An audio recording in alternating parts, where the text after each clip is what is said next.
Alrighty, friends, we are back. It's your favorite podcast show of the week. It's Location Weekly. This is episode number 680, and we're recording on July the 30th this week. Brianna, how's it going? It's going. I'm a little under the weather, but still thankful to be here and spend some time with you covering some news. How's it going for Yeah. you? Yeah, same. It feels like July's gone quick and like we're, only got a month left now of summer. It's just moving fast. So, yeah, No, but seriously. generally okay. Good, good. So. All right. Well, we have four stories as usual this week that we want to cover off. Some interesting stuff, which I'll let you kick us off with. Yeah, for some reason, this story is not super shocking to me. It's almost comical, honestly, but Google has announced that they will not be deprecating cookies from Chrome. This has been what, 4 or 5 years in the making. We've been talking about cookies going away. And now within the Chrome browser, they will not be deprecating them. So they say they're still going to continue to develop their privacy sandbox alternatives and enable Chrome users to make informed choices about whether or not to accept cookies when browsing. So, even though cookies are being deprecated in other platforms, they're not being deprecated by Google. They might still be going away. What does that mean? Well, let's think about it, right? Remember when like Apple got rid of, the ad ID, right? For most Apple devices are not opting in to share that information.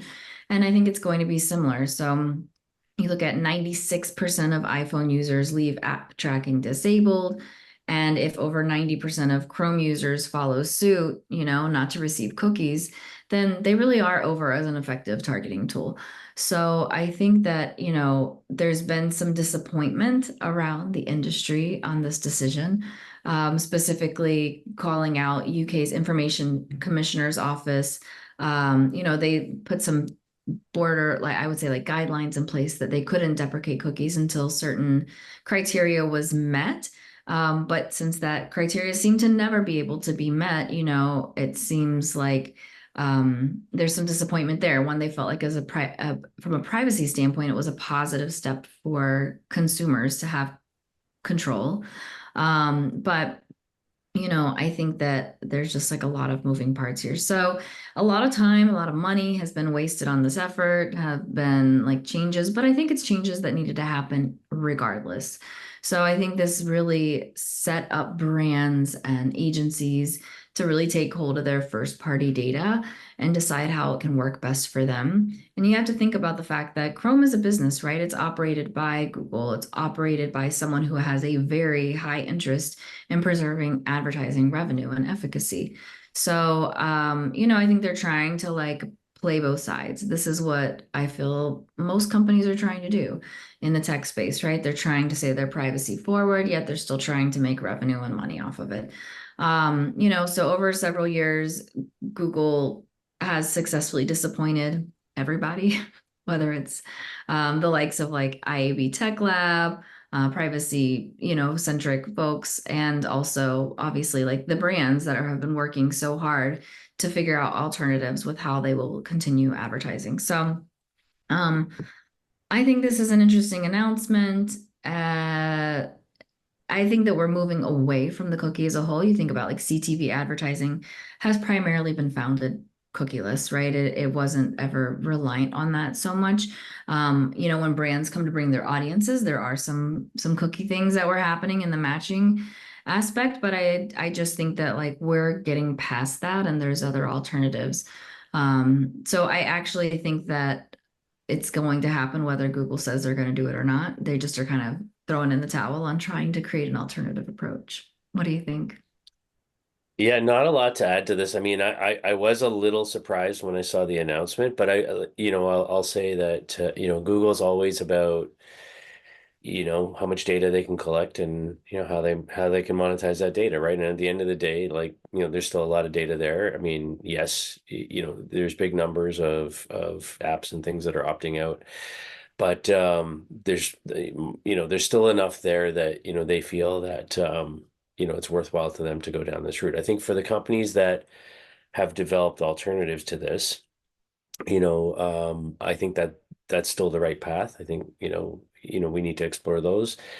But, there's probably other companies that, saw these announcements and then, said like, hey, we're going to exit this market, or, lost a lot of money, when these, sort of plans were initially put in place, right? Because, that was their business. They had to pivot, or they had to close or do something different, right? And so I think from that perspective, from an investor, in startups and things like that in this space, it's created a lot of confusion and challenges, right? So, but not super surprised, just was, kind of wasn't expecting it, either. But Yeah. interesting.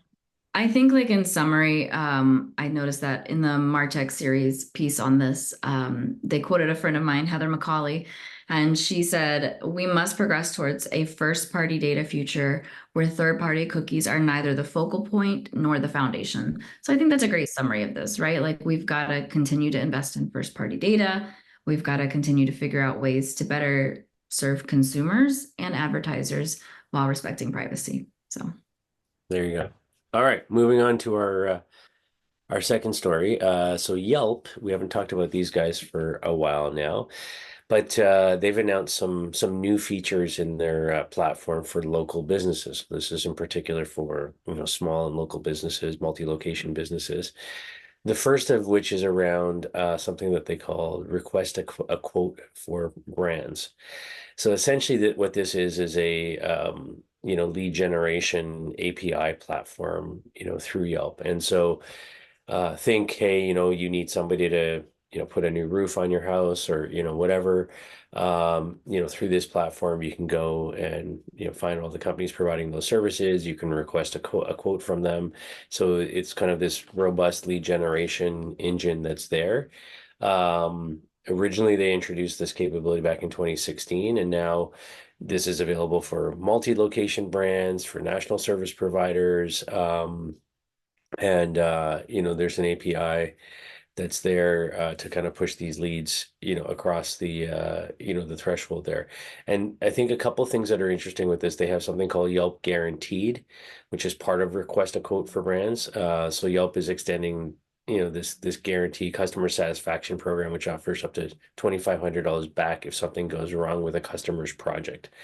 So in a way, like they're kind of saying, hey, these businesses that we're working with that are using these services, they're verified, they're trusted, it's kind of the Better Business Bureau, kind of modern day Better Business Bureau type of mark, right? And so they've got this thing called verified license and portfolio. So they're giving their kind of Yelp verified stamp of approval on this particular business, making sure they have their proper trade licenses and all these kinds of things. So, I think it's interesting. I think it's definitely, people are looking for these types of services every day for their homes and for their offices and for different things, that are out there. And, you want to make sure that, you're going with somebody that's verified and trusted and so on. So I like the capabilities that they're putting in place here. And then on the advertising side of their platform, they're expanding their ad formats and creating some new measurement tools around that. So um, they have this thing called the expanded spotlight ads. So video placements that appear within the Yelp business page photo grid, which is sort of the sort of main visibility area within these platforms. So they're expanding what you can do there. They're also expanding Yelp audiences to audio and connected TV platforms. Um, Obviously, brands are spending more money in these platforms, and so audio ads can enable advertisers to reach more consumers on, Spotify or Pandora, these types of platforms, as well as things like Disney Plus and Paramount Plus, and so on. And then on the measurement side, they've got, sort of these cookieless ways to measure and track engagement around that too. So, kind of coming back to the Google story there. So I think a lot of new features, some interesting capabilities. I like the audio and CTV ad addition that they've put in there, and I really like the sort of verification of businesses, that are being promoted on Yelp. Yeah, the only thing I'll add is I think we're seeing repetition in the marketplace right now, where a lot of um, whether it's search, whether it's traditional advertising, CTV, we're seeing a lot of like focus on leading consumers into lower funnel performance. So how do you measure conversion? And this to me is just that. It is an offering specifically to drive conversion for their existing client base, right? So how do they get them to fill out forms and they show that conversion, they prove their worth? I think that marketing right now we're seeing a shift from more of a siloed approach to marketing to more of a full funnel marketing approach. And some of those teams are starting to combine, those buying teams are shifting, those budgets are shifting. So how do they get a little bit more of that share of the wallet? I think they show that they can drive conversion. So to me, this is like a timely offering for them in the space for what's happening, with the marketing dollars and the need and the pressure to prove ROAS, right? So, all right, on to our next story. Let's go to something we listen to, right? We've talked about a little bit of search, a little bit of display, but hey, this is kind of bringing it all together. And Audible, who is owned by Amazon notably, is doing an interesting out-of-home campaign. So they have partnered with Group M's Window, which is WINDOOH for the digital out-of-home component technology. And they're kind of using this to like transport passerbys in some notable areas to be inspired by some exclusive titles that they have within Audible. So how it works is, they've launched this out of home campaign. It's a marketing activation. They're kind of calling it like the world's largest global AR campaign to date, and they're expecting roughly like 60 million people to see this. This is going to be across the US, Canada, and UK. So there's kind of like transporting these out of home digital billboards into these worlds that are available to dive into from a reading perspective or listening perspective, I should say.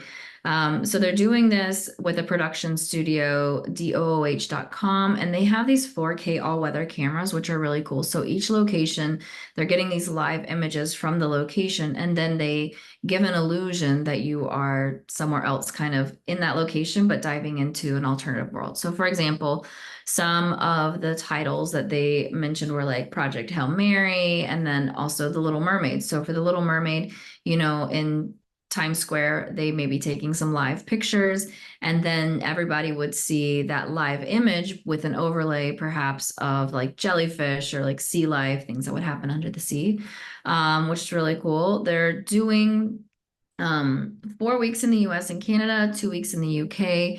And some of the places they are running these are DC's National Harbor, London's Meridian Steps. So lots of different places.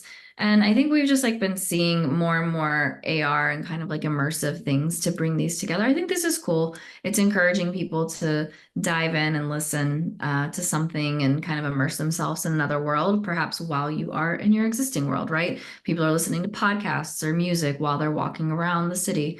And I think this is just like another way to kind of put your headspace in a different area.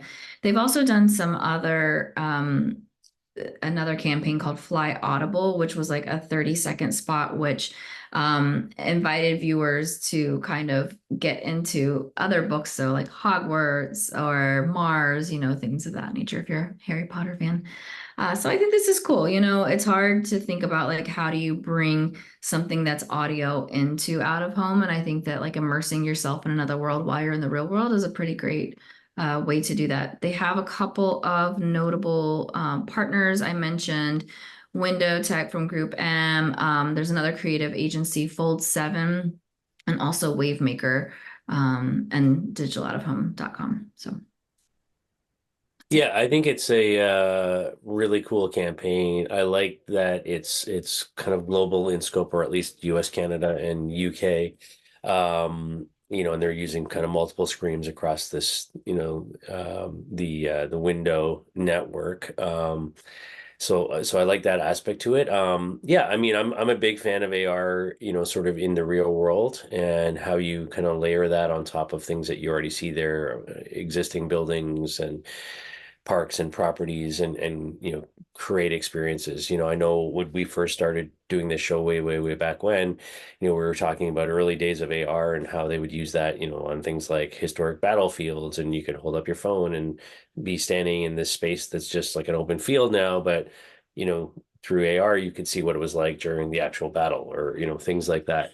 We've talked about how museums are, creating, recreating things like Pompeii and things like that, where you can kind of combine multi senses and see those experiences. So, I'm an Audible user. I listen to a lot of their books while I'm driving in my car and things like that. So, I get what they're going for here, and I think this idea of unlocking the story in a different way, through an experiential way, I think makes a lot of sense. So I like the campaign. I think it's very creative. So kudos to the agencies that worked on putting this together. So yeah.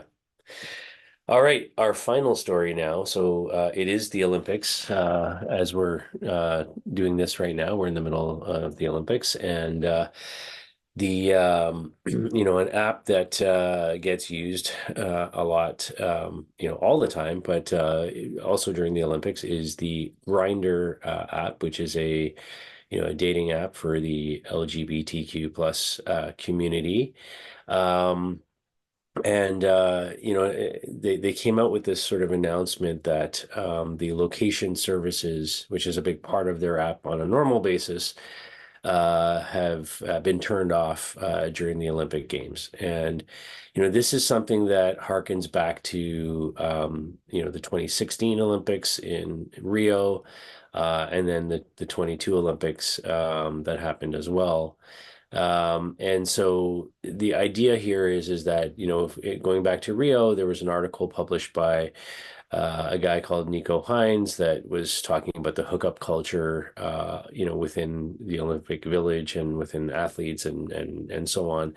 And that, apps like these were, creating some problems, or some unwanted exposure, let's say, for certain folks, because there's roughly about 10,500 athletes at the Paris Olympics this year, of which they're estimating, there's a group called Outsports, which is estimating 175 to 200 of these athletes would identify as LGBTQ plus, and so for many of these folks, there's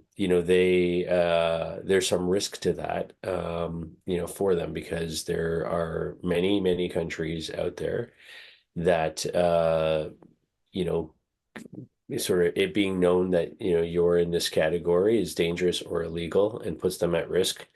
In I think it's 20, where did I lost the number now, but I think something like 24 countries where it's like punishable by death. So this type of sort of exposure in this way, can be very risky for a lot of these athletes. And so, I think it's not a bad thing that Grindr is doing this. So they started doing this, limiting the functionalities, going back to the 2016 games, and kind of have been more stringent as other games have come on.